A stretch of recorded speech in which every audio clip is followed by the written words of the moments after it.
What is crackling, everybody? Welcome on into the Heat Check Fantasy Podcast, powered by Number Fire. That is right here on the FanDuel Podcast Network and NumberFire.com. As we are getting you set for Week 3 of the XFL and breaking down all of our favorite plays for this weekend. My name is Jim Sonis. I am a senior writer and analyst for NumberFire.com. Joined here, as always, by Brandon Gadula. He is the managing editor for Number Fire. Brandon, Week 3 of the XFL coming up this weekend. How are you doing? Yeah, I mean, I feel like we always talk during the NFL season that we feel like the season's flying by, but we're already to Week 3 of the XFL, and I kind of feel the same way. So we gotta make sure we enjoy it. I feel like it's dragging, honestly, because it's nice to have XFL on the weekends, but the week is a lot slower when there's no NFL stuff. And there was a bunch of NASCAR stuff this week, which made time feel like it was creeping by. So yeah. It seems like it should be week 6 by this point, honestly. So I may be the exact opposite of you. But I think the good thing is we're getting more data. We're realizing which data is not reliable, which is good to know, because a lot of stuff we thought we learned in week 1 got reversed in week 2. So I think that we have a better grasp now of what data we should feel good about, which players we should feel good about, which ones we should be skeptical of. And that's good because recommendations from me, at least last week, weren't that great. So hopefully getting back on track this week. We'll see, though. Yeah, I mean, I talked a lot about not overreacting to week 1, but that's all we had. And You kind of had to blend what we saw in week 1 with what the preseason expectations were.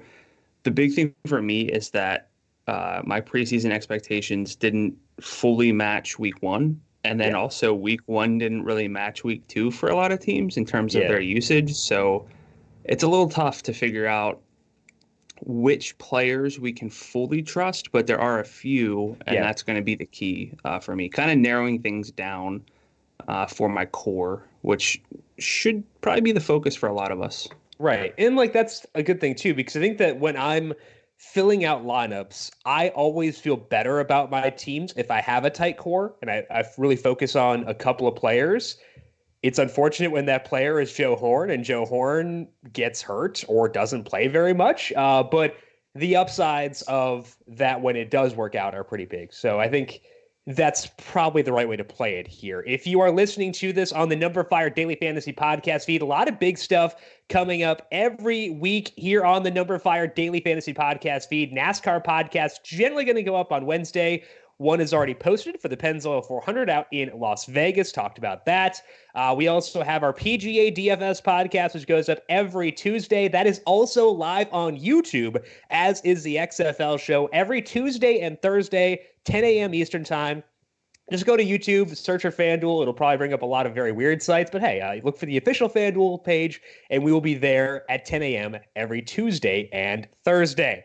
Let's dive in now to XFL week number 3, starting off with the Saturday slate between the Houston Roughnecks and the Tampa Bay Vipers. Right now, the Roughnecks 6.5-point favorites. Total here is 45.5. Injury news for this game for Houston: running back D'Angelo Henderson and then wide receiver Cam Phillips both missed practice on Tuesday and Wednesday. Cam Phillips is a big one there. Sammy Coates missed Tuesday. He mysteriously disappeared from the injury report on Wednesday. I don't know if he practiced.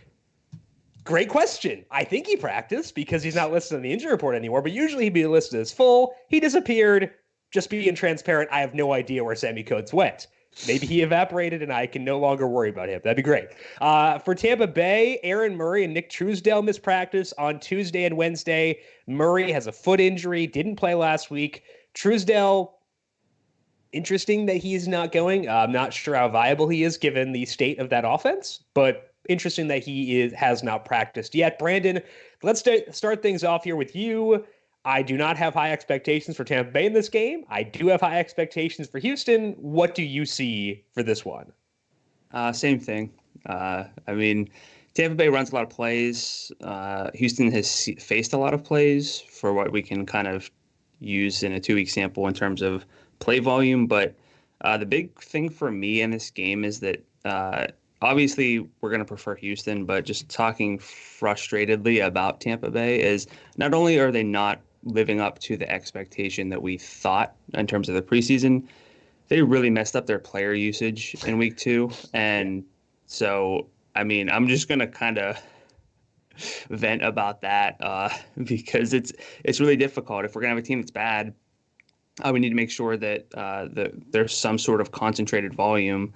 In week 1, Dan Williams, Jalen Tolliver, and Nick Truesdale each played at least 95% of the snaps, but none got to 80% in week 2.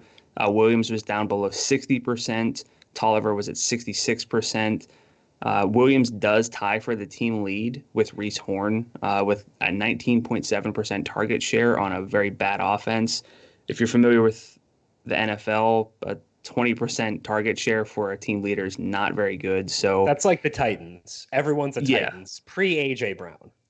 Pretty much. And it's really frustrating. And it even makes it hard to love the Houston offense because there might be no way that Tampa Bay keeps it close. But that's kind of my first instinct here. Yeah. And the good thing from the Houston perspective is that in the XFL, you don't need to run to burn clock if you're ahead. And like Houston has been throwing when they've been ahead. So it doesn't worry me too much about them, but I do prefer back and forth affairs. So it does lower them for me, but it does not significantly lower them for me. On the Tampa Bay side, like go ahead. If you had to guess, what percentage of the bets you think are on the over in this game? So if you ask me what percentage are on Houston's team total, yes. Go ahead. The total. Yeah, that's we don't have data for that, but like I would guess like all of it. I considered talking about that on covering the spread this week and did not. But so 96% of the bets on the spread are for Houston to cover. Yeah, but only 24% of the bets are on the over and 15% of the money, according to OddsFire. So yeah, I think that's fair. Yeah, I don't blame them at all. So on my sheet, like we have a podcast prep sheet where we put down some notes and some data. I will highlight or bold players who I want to like make sure I recommend. There are literally no players in Tampa Bay who are bolded for this game. Everyone on Houston is bolded, so that's good, but no one on Tampa Bay. I think that Reese Horn is like okay. He's $15. He had 8 targets in week 2. 2 of those were deep. The problem is they're like changing out quarterbacks if Aaron Murray can't go. Taylor Cornelius played 71% of the snaps.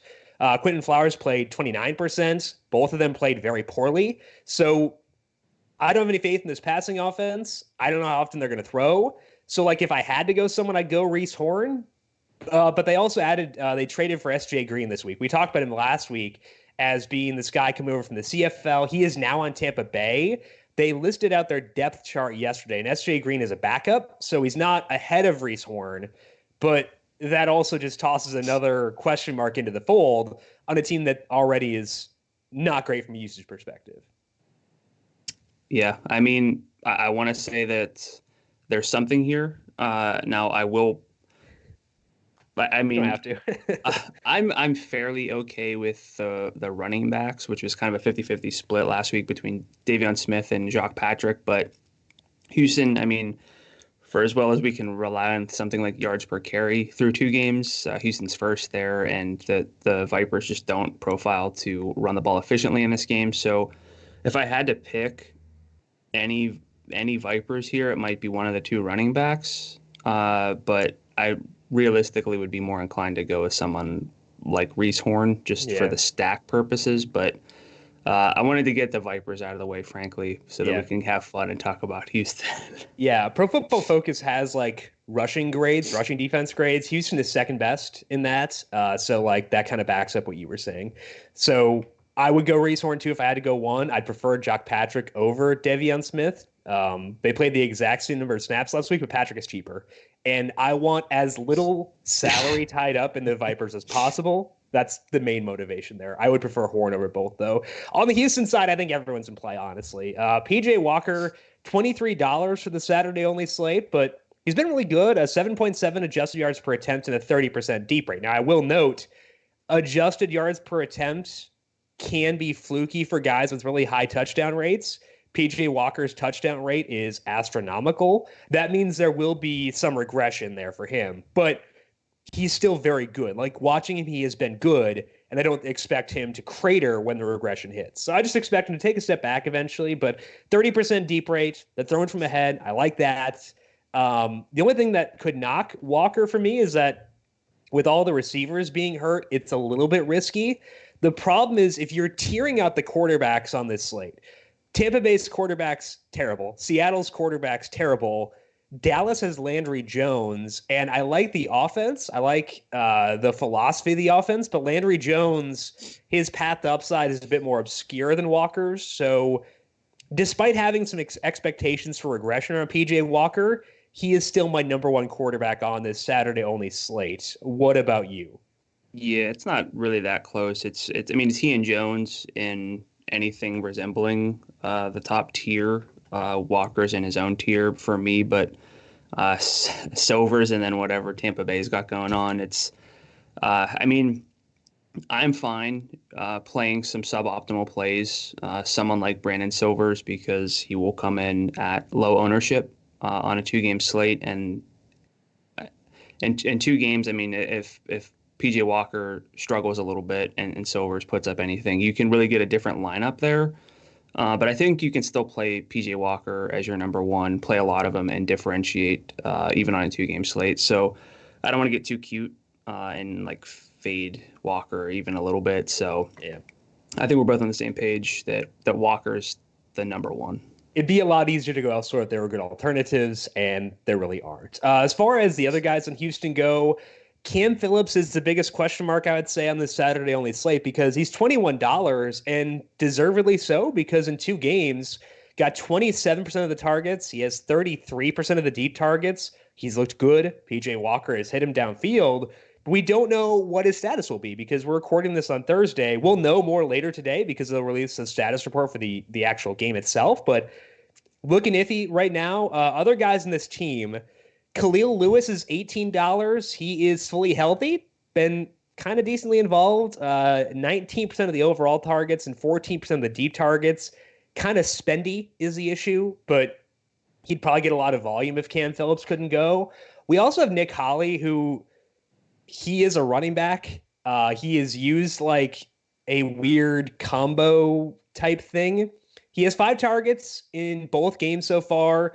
2 of those targets were deep in week 2.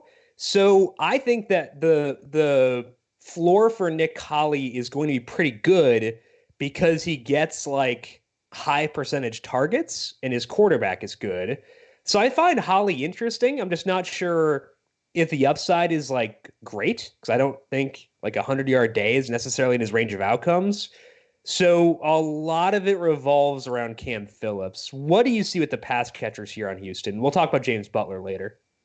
Yeah, I mean, Holley played 89% of the snaps in week 2. The thing for Cam Phillips that's really difficult is he played every snap in week 1 and 98% of them in week 2.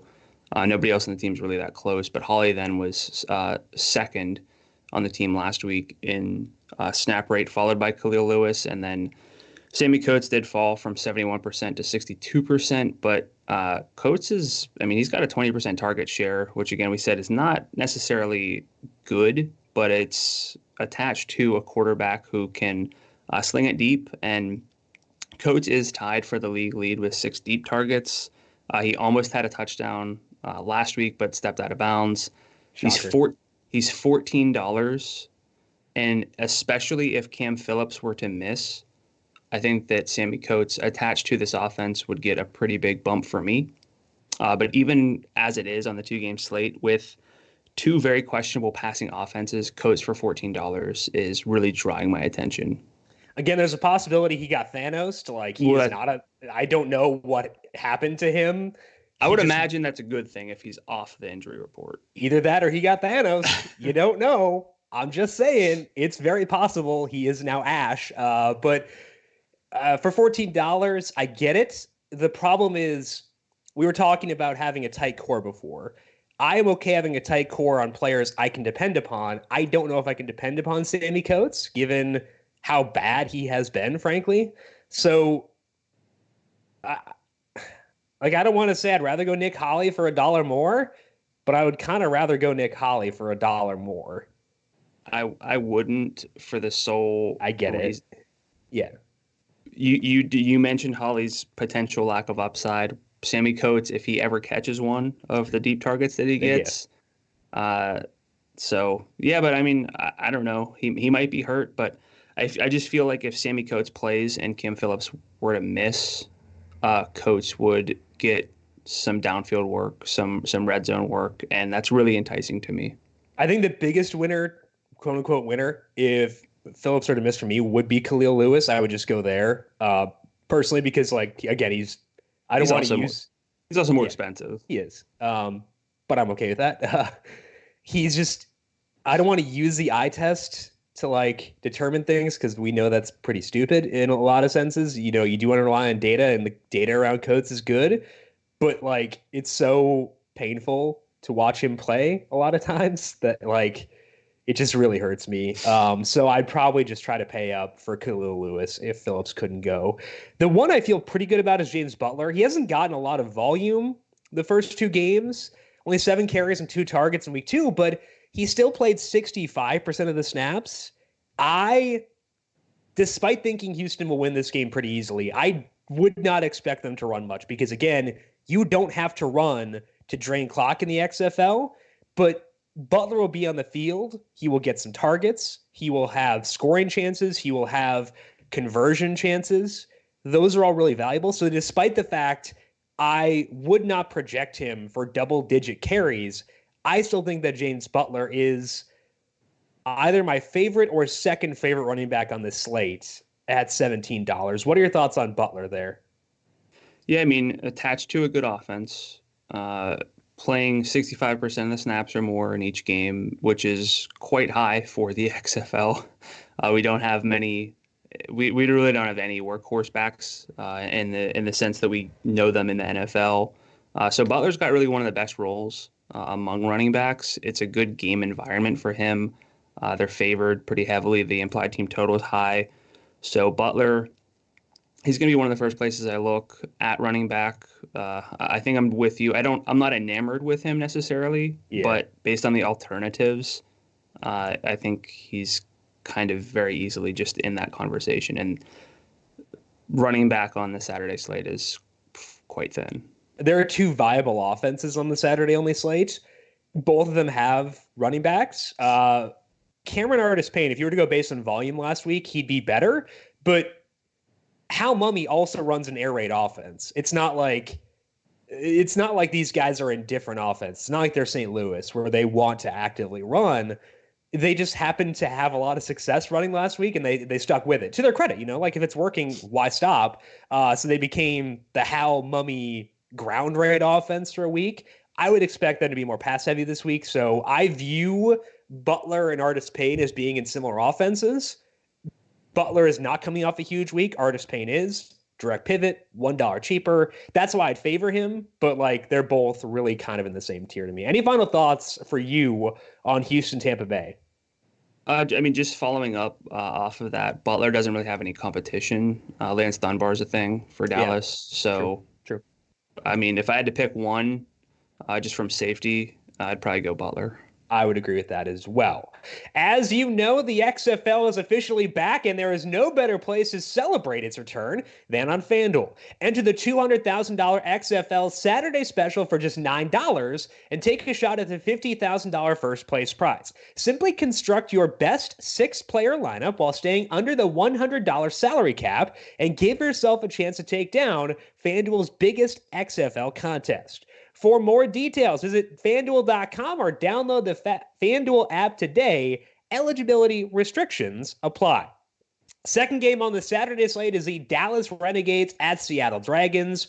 Renegades now favored by 5. It was 4.5 yesterday, so some movement in Dallas's favor. Total is 43.5. So between these two games, total does favor the Houston Tampa Bay game, but as you mentioned, a lot of money and a lot of bets on the under there. Injuries, Dallas, their tight end Donald Parham did not practice on Wednesday. Jeff Bidette and Sean Price were limited Tuesday upgraded to full on Wednesday. For Seattle, Dontez Bird and Kaysen Williams did not practice. Kaysen Williams hasn't practiced all year yet. Same thing for Isaiah Battle and Cam Clear. And then at running back, Kenneth Farrow was limited Wednesday after not practicing Tuesday. Jaquan Gardner limited Tuesday, upgraded to full Wednesday, but they were still listed on the injury report because that's how you do things. Weird.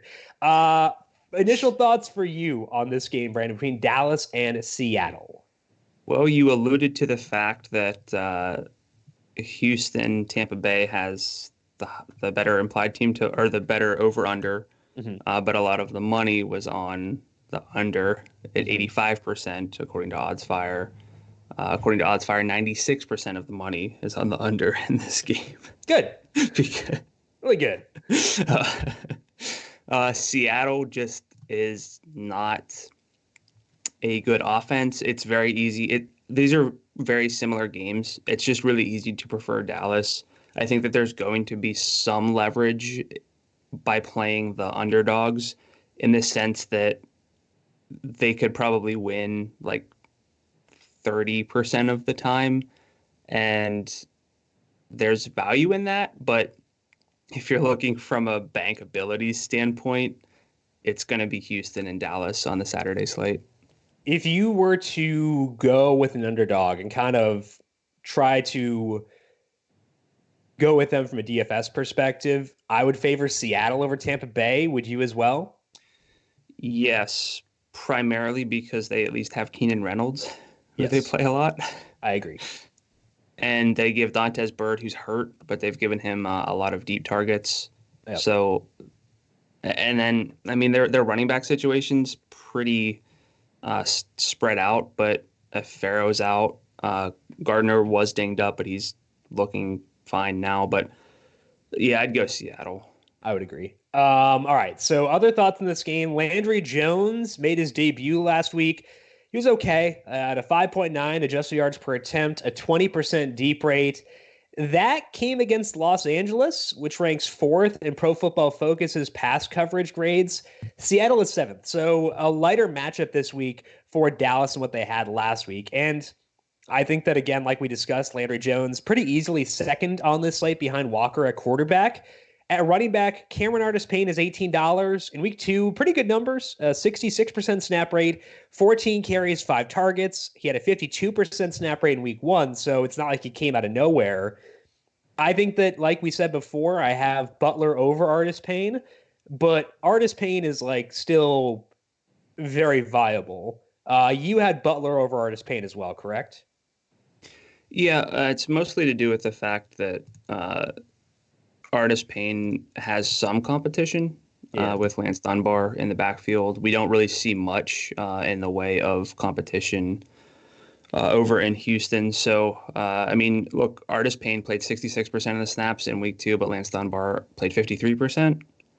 So I'm still going to favor the Houston side over Dallas in terms of the backfield, but I have no issues really with Artis-Payne in this type of game. Seattle just doesn't necessarily profile in terms of being able to contend, but I kind of prefer the passing attack because of the coverage grades. Seattle's only let up 2 passing touchdowns, but they're 6th in yards per attempt allowed, and then, as you said, 7th in coverage grade on PFF. So again, no real issues with Artis-Payne or Dunbar, but I think I prefer the passing game here. So let's talk about the passing game here. Donald Parham, as mentioned, really big week last week, but did not practice Tuesday or Wednesday. He is $16. He leads Dallas with 20% of the targets, 3 deep targets in 2 games, and both those came in week 2. I think that despite the big game last week, if he were to play, he would naturally see lower ownership because it does list him as, like, you do see the tight end next to the name on FanDuel, and I think that will naturally deflate his ownership. So I wouldn't worry about point chasing as much with Donald Parham, but I still think I would rank him 3rd behind Flynn Nagel and Jeff Badette. Nagel, just 3 targets in week 2, but he had 6 in week 1. He led all their wide receivers in snap rate last week. So I like Flynn Nagel there, $13. He returns punts, which is not like valuable because like he's probably not going to return a punt, but it does signal that they want the ball in his hands. I think that itself is valuable. As far as Badet goes, he's $15, and he got hurt early last week. He still played 69% of the snaps, 9 targets, 2 of those were deep.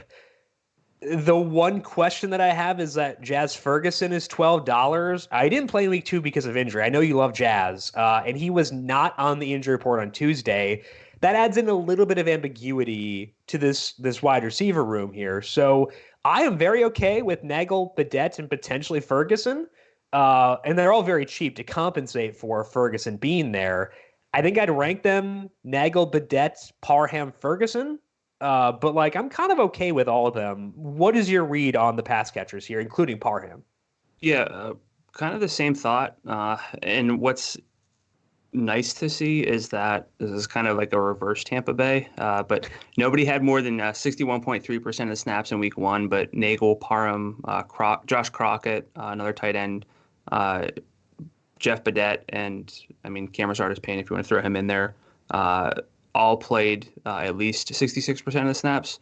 So it's a little bit more potentially concentrated unless it goes back to what we saw in week 1. But keep in mind, this is the first week we saw them with Landry Jones. So I'm more willing to buy into that sample because it seems more relevant. But yeah, as far as they go in terms of ranking them, I'm fine with Nagel number 1, followed by Badet. I do prefer Badet from an ostensible ceiling standpoint, but I mean, it's hard. They're all pretty cheap. Yeah. As far as the pass catchers go, I would not rule out Parham, even though he's a tight end, just because he's been so involved. So I'm with you. There are 4 guys here who I like, and that speaks to, I said I want to keep my core tight, but you can play a tight core centered on Dallas. Correct. Maybe step away from Houston, who's probably going to be the chalkier of the 2 offenses.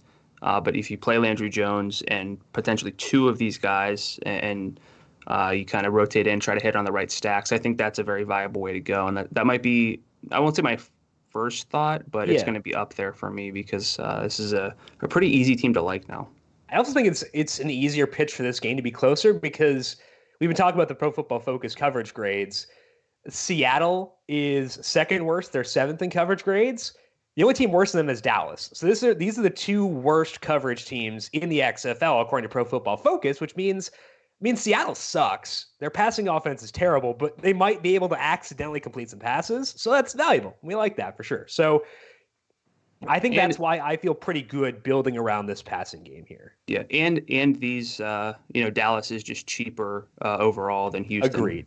And there are fewer injury questions. Yeah. Outside of Jazz Ferguson and Parham. So, I think that's valuable too. So, in general, I'm pretty into the Dallas pass catchers. They're very cheap. I like that. On the Seattle side, if we want to attack Dallas's pass defense, I think Keenan Reynolds is the best way. You alluded to him before, but Reynolds in 2 games, he has 25% of the overall targets and 41% of the deep targets. He is $17. I think that is fine. Brandon Silvers has been bad. He has a 4.4 adjusted yards per attempt, but he goes deep, and I think that's valuable. So I think Keenan Reynolds is kind of the standout on the Seattle side. What do you see with them? Yeah, Reynolds has to be the standout. Just plays a lot of snaps. And frankly, last week, no other Dragon other than Reynolds, who was at, I think, 94% in week 2. Nobody else got to 50%. So, yeah. So, Reynolds actually. They had a weird game. Brandon Silvers dropped back I think 20 times. And Austin Prohl, who was pretty involved in week 1, ran only 11 routes, and Dantes Bird ran 14, but now Dantes Bird is banged up. So I feel like it really is Keenan Reynolds' show. Yeah, I mean, Prohl went from 10 targets in the opener to 3 in week 2. I know that there's volume that you have to adjust for, but I do have interest in Bird. I hope he goes. He's at $12, but he has 7 targets on the year, and 6 of them are at least 20 yards downfield, according to Pro Football Focus. So there's volatility there. I really hope he plays because he would stack well in my Dallas stacks as a kind of a bring back. But I mean, you asked me, Seattle or Tampa Bay for the Saturday slate, and it really just has to be Seattle. Dallas has the lowest quarterback hit rate in the XFL. Doesn't have a pick yet. I know that can be fluky. The quarterback hit rate is a little different for me. For as bad as Silvers is, he's going to be the first place I look because along with Tampa Bay's quarterbacks not necessarily being efficient, whether it's Aaron Murray or Cornelius, like Flowers is going to mix in. We don't know what to expect. Yeah, I think that's the right way to view it. As far as the backfield goes for Seattle, if someone were to miss due to injury, I could have interest here, but it doesn't seem like that's going to happen given that Farrow was limited Wednesday and Gardner was full. Like, if they were hurt, Trey Williams would be awesome because he's like this super fast dude. He looks shifty. He's $14, but it doesn't look like that's going to be that way. It's a spread out backfield. So I think for me at running back, it's really just concentrating on Artis Payne and Butler and ignoring everyone else. What about for you? So I'd still play Lance Dunbar, but yeah, for this backfield specifically, Gardner was initially on the report as of like Tuesday. So I was hoping. I mean, never hope that anybody misses, but you want them to rest. Yes, I want them to be healthy to get some clarity here. But yeah, I really was going to be keen on Trey Williams, but I can't be. So my running back exposure for the Saturday slate is going to be Artis Payne, Dunbar, Butler, and some maybe just to get a little different, maybe some Davion Smith or Jacques Patrick. I think that's fine. I think I would prefer to like keep things tight and just kind of focus on the main guys, but I also understand where you're coming from there. Let's just rule out Tampa Bay. Let's rule out Tampa Bay's backs. Let's rule out the entire team. Let's contract them now. Okay. Why not? So you're not going to play Dunbar then? No, I think that's fine. Like I said, I understand why you want to use him. He's $15 though, and that's $2 less than Butler, $3 less than Artis Payne. If you're like charting out a normal distribution of his fantasy points, there are going to be scenarios in which he outscores those two guys. So like it could burn me not to use him, but like I feel like I would need to be going heavy to like deviate from those two guys. I just think that the paths to them are pretty easy to map out. I guess Dunbar would be number 3 for me though. I'd be comfortable saying that. Yeah, I'm good with that. It's a matter of whether or not I want to take any stabs on the Tampa Bay backs, but I guess with both of them and the Tampa Bay expectation offensively, it's probably best just to kind of not get there.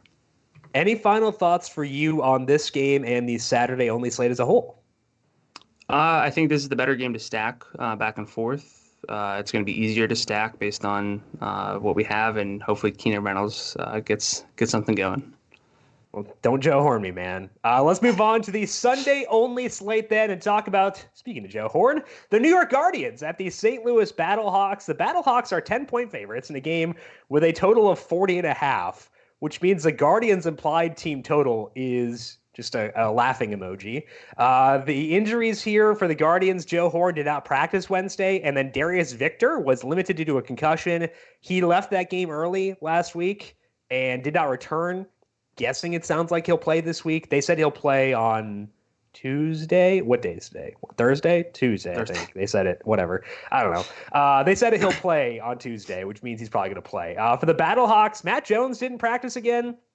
Keith Ford is limited on Wednesday. The Matt Jones thing kind of puts a wrench in this whole slate. Brandon Riley and LaDainian Washington, our boy, one of the few things that I got right last week. They were limited. So they did practice, but limited. Matt Jones not practicing was also true last week, and then he was awesome. So keep that in mind. But what do you see with this game, Brandon, in a game where your Battlehawks are projected to have a pretty easy victory? Yeah, finally, good to see my Battlehawks favored. They were like 8-point underdogs in both of their first 2 games, but this is their first home game, favored by 10. And you mentioned New York's implied team total. It's 15.25. The Wildcats are at 18 points, and then Seattle's at 19.25. So basically 4 points worse than all but one other team in terms of just expected scoring, which is really difficult. And this just profiles as a game where St. Louis can bleed the clock. And they could do it with passing, but that's not necessarily what they do. They haven't done that so far. They love to run it. They run the ball like hardly, or they rarely throw the ball. Their pass rate is 45%. The XFL average 64%. And the only other team, like the next closest team to St. Louis in terms of their pass rate, is DC, and they're at 53%. So I mean, we're going to see some elevated rushing attempts from St. Louis here. And that's why Jones is super noteworthy, Yep. not practicing on Wednesday. I would still guess that he plays, but last week it's noteworthy that his snap rate, despite getting a lot of volume, his snap rate did fall to 43%, and Christian Michael actually outsnapped him. Jones, though, had 16 carries and 1 targets. Christian Michael had 15 carries and 2 targets.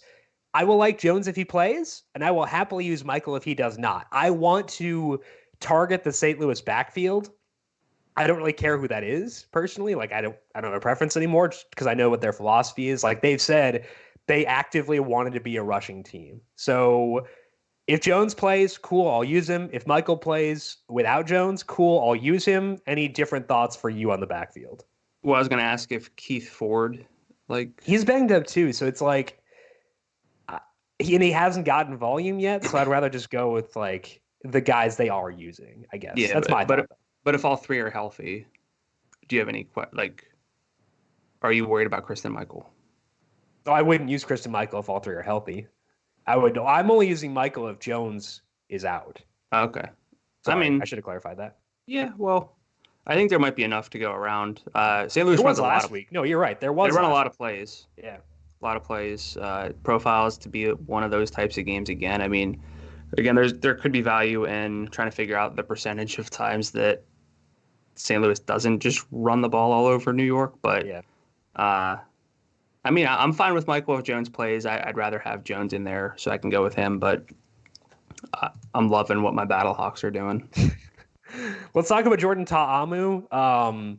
There have been 4 or 5 quarterbacks who have started both weeks. Here are the deep rates for those 5 quarterbacks. PJ Walker, 30%. Cool. Brandon Silvers, 29%. Doesn't really matter when you can't connect, but cool. Matt McGloin, 29%. Whatever. Cardell Jones, efficient, and a 29% deep rate. So everyone is at 28.6% or higher, except for Jordan Ta'amu, who is at 9.4%. Not only do they not throw that much, but he doesn't throw deep that much. That is not a criticism of Jordan Ta'amu. It's more so because he's been really good. He's played awesome. It's more to say I'm not overly enthusiastic about going hard at the passing game. I do like the Damian Washington. I do like DeMornay Pearson-L, but it does lower me on them. I can still use Jordan Ta'amu. He is not my favorite quarterback on this slate, but I do like him because he runs a lot. He has 17 rush attempts in 2 weeks. No other legit full-time quarterback has run more than 10 times. He has 109 rushing yards, so 54.5 rushing yards per game, which is more than a full passing touchdown. So although Cardell Jones is my preferred quarterback on this slate, Jordan Ta'amu is in that same tier and a very viable number 2 quarterback. So even though he doesn't throw deep, I still like Ta'amu a lot. What are your thoughts on Ta'amu at $21? You know who else didn't throw it deep much this season? Drew Brees and Jimmy Garoppolo. Yes. We're comparing Jordan Ta'amu to Drew Brees. No, sorry, he's not. He is Drew Brees, and Drew Brees were also Taysom Hill because of the rushing. There you go. That's what I'm talking about. You heard it here first, folks. Yeah, I mean, so look, we talked about the rushing rates here, but they've run a lot of plays per game, and as far as the passing game goes, like the pass catchers, there's been decent volume because the plays have been up, and it's been fairly concentrated. DeMornay Pearson-L is $18, but he leads the team with a 24% target share. That's 7.5 per game. LaDainian Washington is $16. He's at 21%. Alonzo Russell is $15. He's at 16%. So, I mean, we think of this as a run-heavy team, and it certainly is, but the volume itself has been fairly concentrated, and we can probably bank on some efficiency because of this matchup. And I mean, St. Louis has the 3rd highest implied team total on the slate, which I know, or on the full weekend. Yeah. But I really am liking kind of everything I'm seeing from St. Louis, which is weird because they do run the ball so much, and typically that's what we hate. But they've been able to do it efficiently, and Ta'amu has been pretty efficient as a passer as well. So this is one of my favorite offenses in the XFL right now. Yeah, the reason we like rushing or we dislike heavy rushing teams in the NFL is that it drains clock and it lowers upside. But A, if you're gonna be efficient with your running, it doesn't lower your upside that much. And B, in the XFL, the clock's running regardless. So Yeah. like I am more tolerant, I guess is the right word, of like a heavy rushing team in the XFL, given the way the clock rules work, than I am in the NFL. So that's why I'm still okay with Pearson L in Washington. The risk there is that the play volume, for whatever reason, is not as high. Their volume could dry up really quick. I prefer LaDainian Washington at $16 over DeMornay Personnel or Pearsonell at $18 because it lessens the blow if their passing volume is low. But I think they're both fine. I agree. Alonzo Russell is in play at $15, but he's $1 cheaper than Washington. I'd rather just go up there personally, but kind of fine regardless. There's not my favorite passing game on this slate, but they're fine for sure. On the New York side, they have not announced who will start at quarterback this week. Matt McGloin ripped into his head coach at halftime, then got benched. It was really fun. He's $15. Marquise Williams is $14.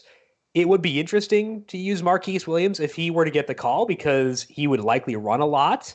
Showed off a lot of athleticism in that game last week. But it sounds like it'll be McGloin. McGloin in 2 games, 2.3 adjusted yards per attempt. Woof. But a 29% deep rate. So, whatever. I would be interested in Marquise Williams if he started. I just don't think that'll happen. What are your overall thoughts on New York? Yeah, I mean, it's tough. I think one thing we should just really do with the XFL is base everything on quarterback play and quarterback expectations, because if your quarterback play is bad, your offense isn't going to move the ball very much, and not moving the ball means not being in scoring position.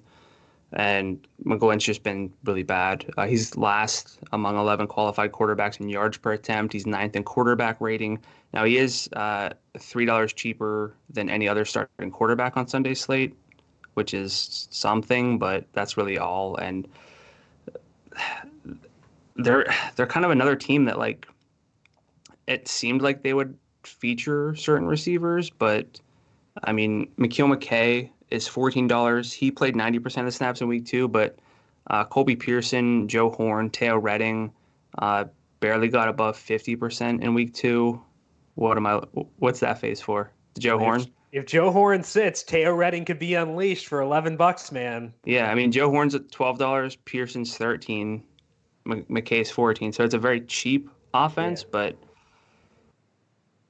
I don't mind McKay in terms of like the bring back, but it's tough to really like this team otherwise. I really like McKay because he's cheap and I expect the volume to be good. You mentioned the snaps. That's kind of the main appeal here, but he has 19% of the targets through 2 games. He's been the one like steady piece here. So I do like McKay quite a bit. And when you listen to like what they're talking about during the broadcast, it seems like they want to make him a focal part of the offense. He is physically imposing. So I do like McKay quite a bit.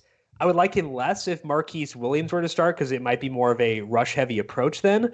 But I do like McKay quite a bit. And if Joe Horn can't play, Teo Redding, like every practice report you read during training camp about the Guardians was talking about how much volume Teo Redding was getting. Snap rate went up last week with Joe Horn banged up. So if Horn can't go, I will be in on Teo Redding at $11. If Horn does go, McKay is someone I will be very okay with at $14. As far as the backfield goes, Darius Victor again left last week with a concussion. He is $12, did not return. Tim Cook played 78% of the snaps in week 1 when Victor was healthy. Cook was at 53% and Victor was at 51%. I would expect a split again if Victor plays, which it seems like he should. They're both very cheap, and like I can see the case for them. But if we're going to be hitching our wagons to good passing offenses, this is not where I'm going to look. Victor had 9 carries and 3 targets in week 1, but Cook did outsnap him. So I don't know. It's tough. I can understand the case for these two guys, but I'm not drawn there personally. What about you with this backfield? I mean, they're cheap, like you said, with Cook at $14 and Victor at $12, but Mikael McKay's $14 as well. Yeah, yeah. Joe Horn, depending on everything, is $12. Tail Redding, obviously, $11. If I'm gonna attach any exposure to this Guardians offense, I don't think it's going to be through running backs in a potential timeshare with an applied team total of 15.3. It's going to be on someone like Mikael McKay. So probably just avoiding the backfield. Yeah, and I think the good thing too is like we're gonna have a viable running back on St. Louis, and they're gonna be cheap too because Matt Jones is $16, Christian Michael is 13. I don't need to force it elsewhere. So, any final thoughts for you on this game as a whole? Go Battlehawks. All right, go Battlehawks. Let's finish up here with the DC Defenders at Los Angeles Wildcats. The Defenders 8-point road favorites. The total here is 44 points. On the injury side, DC is pretty healthy, but Malachi Dupree did miss practice on Wednesday, which is interesting because the snap rate went down in week 2 as well. For the Wildcats, Brandon Barnes, our tight end, missed practice. Saeed Blacknall, DeJuan Harris, Elijah Hood, Josh Johnson, and Trey McBride were all limited on Wednesday. Hood and Johnson, obviously the most notable guys there, but it seems like they should be good to go. I like this game. Like if we're talking about the 4-game slate, even though DC's defense is really good, I still think that Los Angeles is going to show life. So I am interested in both sides of this game. And if I were playing the 4-game slate and had to, pick one game to shoot out, this would probably be my preference. So what do you see with this game as a whole? Yeah, I mean, so the Defenders have the best defense in football based on yards per play allowed. LA's last. They fired their coordinator after week 1. So, I mean, this game could get lopsided, but I can definitely see the potential of it going back and forth. What's really exciting is Cardale Jones getting a shot at this defense, which, I mean, shootouts are good, and this could be that. But if not, it's probably going to be DC racking up points regardless. I think that he's the number one over Ta'amu, but I'm fine with both. But I'm going to hitch my wagon more to Cardale Jones. I agree. I have the same ranking. Now I want to talk about the DC defense because they've been really good, and I want to be aware of that. And I do want it to impact the way I view Los Angeles. However, they've faced Seattle, who has their passing grade at Pro Football Focus is 33.1. The Defenders are at 88.7. Small gap there.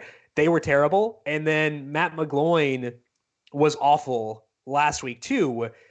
I would say, I respect Norm Chow. I respect Josh Johnson. I think this is the best test they've had so far. So although I view DC as being a very good defense, I don't want to write off Los Angeles just because of that. So I have Cardale Jones 1, Jordan Ta'amu 2.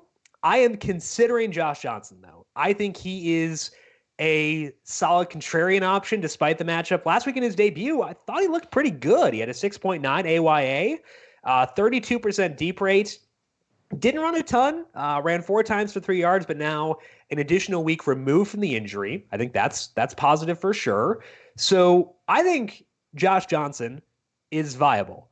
I would rank him below Cardale Jones and Jordan Ta'amu, but if you're doing one lineup and want to have some leverage and have some fun, I would be okay considering Josh Johnson for that lineup. What is your view on Josh Johnson here relative to the 2-game slate? Yeah, I mean, he's on the injury report is limited. That's probably just precautionary. But I mean, he did inject some life into the offense.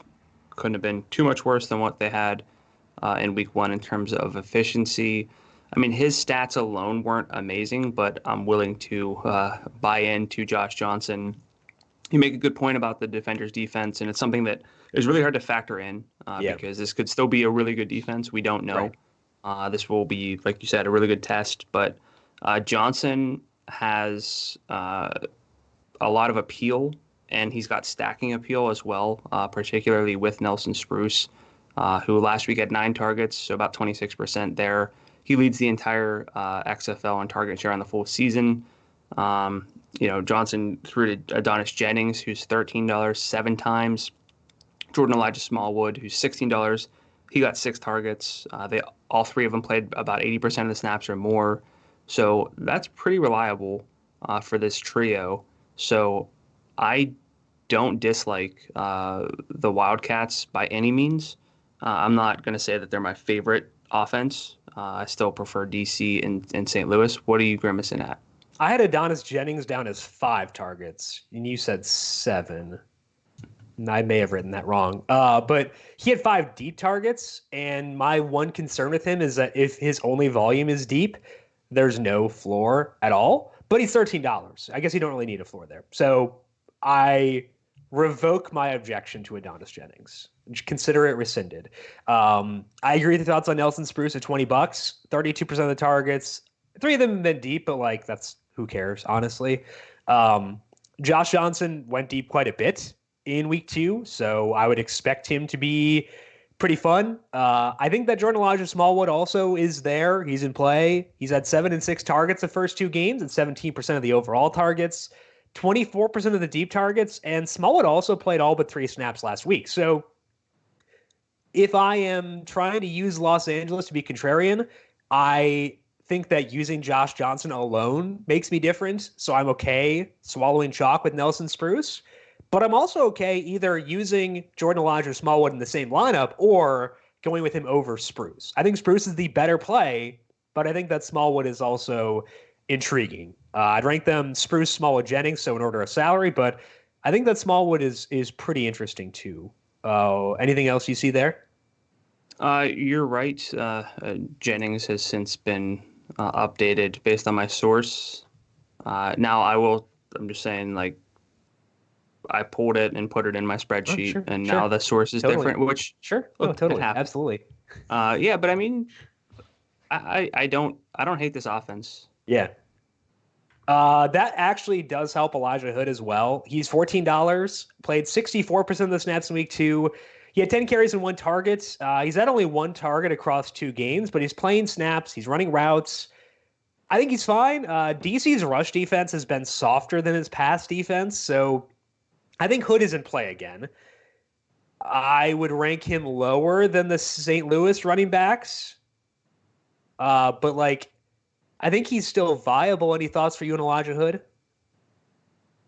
Yeah. I mean, he's played a lot, and you can't really knock that. He's got one of the best roles in the league, and if DC turns out to be a little bit overrated, and this offense continues to grow under Josh Johnson, it's really easy to like Hood for the price. Again, I'm not going to say he's my favorite play, which is basically how I would sum up Los Angeles. None of them are necessarily my favorite plays, but there are a lot of viable plays. And it just speaks to, again, this being probably the most stackable game overall of week 3. Hard agree from me. Let's go to the DC side. You talked about Cardell Jones. I agree he's the number 1 quarterback on the Sunday slate if I'm playing it straight up. He leads the XFL in adjusted yards per attempt at 8.7. He has a 29% deep rate. He has run the second most among full-time quarterbacks, trailing only Ta'amu. So I do like Ta'amu, and I am willing to consider Josh Johnson, but I'm having a hard time not putting Jones at the top of my list again. Any other thoughts for you on Cardell Jones? No, he's going to be my number 1. All right, so let's talk with the other guys here, specifically the pass catchers, because I think that there are some good options here. DeAndre Tompkins made his debut last week, and we talked about it in week 1, hey, he's on the injury report, but if he plays, we dig him. He didn't play week 1, but he was awesome in week 2. He had 9 targets. One of those targets was deep. It seemed like he was a really good safety blanket for Cardell Jones. So I like Tompkins, but I also like Eli Rogers. Rogers is $15. He played all but 8 snaps, and Rogers has 25% of the overall targets and 28% of the deep targets in 2 games. I would rank Rogers above DeAndre Tompkins, but it's a 1A, 1B thing rather than a 1 and a 2 thing. And the main reason I prefer Rogers is because of his salary. What do you see with the pass catchers here? Yeah, I mean, there's a lot to like, especially attached to Cardell Jones. I'm with you where I think you just kind of put Rodgers above Tompkins in term because of the salary, but I don't dislike either. Rashad Ross is $17. He hasn't gotten to a 60% snap rate yet, but does have 5 deep targets, so he's kind of more he's still in play for me. I guess the big loser, which is disappointing on week 2, was Malachi Dupre. His snap rate really fell to below 40%. He's $14. I don't really think I'd go there. And now he's banged up too. Yeah, so I mean, which may have been why his snap rate dropped. But it's possible. Even with his snap rate being low, Rashad Ross didn't play a ton of snaps, so that's why Tompkins and Rodgers are very much my preferred options here. Although it is a Rashad Ross revenge game. He was drafted by LA and got traded, so honestly, abandon all process and use Rashad Ross in every lineup. But again, I prefer Rodgers and Tompkins. Ross is not like I've been low on him all 3 weeks now. But I prefer to put him a little bit lower. The DC backfield, I think, is very interesting because in week number 2, Donnell Pumphrey led in snaps at 51%. He had 12 carries and 5 targets. He is $13. Jarrell Presley still played 39% of the snaps, had 11 carries and 2 targets. But Donnell Pumphrey gets passing game work. He got some rushes. He is on an offense we like quite a bit. He's only $13. I think that there is some shakiness in the expected workload for Donnell Pumphrey. However, I still view him as being alongside the St. Louis backs as one of the best options on this slate. What is your view of the DC backfield heading into week number 3? Yes, I mean, it's very difficult. I do this for NFL and I list out my core plays, my secondary plays, my tournament plays. It's a lot harder to do for these small slates with a lot of ambiguity, but I would almost consider Pumphrey a core level play just because of the price and frankly, New York's backfield's not that appealing to me based on their implied team total. We don't necessarily know as of Thursday morning what's going to happen in the St. Louis backfield. So I think that Pumphrey's one of the better plays on the 2-game slate for just $13 because if St. Louis doesn't kind of come through with a lot of their rushing, I'm fine just kind of punting in a sense with Pumphrey, who's not really a punt. Right. It's not a punt. From a salary perspective, it kind of is. Yeah. But from a usage perspective, it's not. And again, we're getting access to one of the better offenses of the weekend. So I think there's a lot to like about Pumphrey. And I'd agree with your assessment where he's like kind of like a core to fringe core play and someone I'd be very into. But again, this is my favorite game of the entire weekend from a stacking perspective. I do like both quarterbacks, and we'll consider Los Angeles as a pivot. Any final thoughts for you on DC versus LA and this slate as a whole, Brandon? Stack up this game, and I mean, feel free to differentiate, but there are probably 1 or 2 offenses that you can kind of cross off for the most part. And should cross off because it's so painful to watch them play and root for them. And that is, I value my mental health and I don't want to root for Tampa Bay anymore. So that's the way I would phrase that. That is all that we have for today. I want to thank you all for tuning in, not just week 1 and week 2, but also week 3 of the XFL. Reminder to subscribe to the Number Fire Daily Fantasy Podcast feed. NBA DFS back now after the All-Star break. So check out the Daily ISO with Tom Vecchio, which goes up every weekday. PGA, NASCAR, and XFL podcasts every week as well. Brandon, if people have questions for you on Twitter, where can they find you there? I'm at Gadula13, GDULA13. And I am at Jim Sannes, JIMSANNES. You can also follow the FanDuel Podcast Network at FanDuel Podcast. If you are watching on YouTube, make sure you subscribe to the FanDuel YouTube page as well to get notifications as we go live every Tuesday and Thursday, breaking down PGA and XFL. Big thank you to Calvin Theobald, our video producer, for holding this up here today. Thank you, Cal, as always. And thank you to everyone for tuning in. Good luck with your XFL lineups for week number 3. We'll talk to you again next week. This has been the Heat Check Fantasy Podcast powered by Number Fire.